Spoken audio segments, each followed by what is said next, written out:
তো বন্ধুরা, এছাড়া আমরা এই মীন রাশির সার্বিক দিক থেকে আরও বেশি সাকসেসফুলতা এবং স্বয়ংসম্পূর্ণ সাকসেস পেতে আমরা যদি ইষ্ট গণপতির মন্ত্র প্রতিনিয়ত সকালবেলা স্নান করে শুদ্ধ বস্ত্রে শুদ্ধ অবস্থায় শুদ্ধ বসনে পূর্বমুখে গণপতির সামনে ধূপদীপ জেলে আমরা যদি ভক্তি ভরে এই গণপতি ইষ্ট গণপতির মন্ত্র 108 বার রুদ্রাক্ষ মালা অথবা যে কোনো মালা, এছাড়া করগুণে আমরা যদি 108 বার জপ করতে পারি, তাহলে আমাদের এই মীন রাশির সার্বিক দিক থেকে 100% সাকসেস সফলতা দিয়ে থাকে।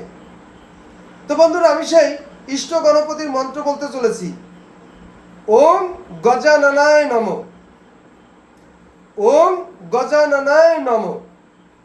তো বন্ধুরা, এই ছিল আমার এই ভিডিওর সংক্ষিপ্ত আলোচনা।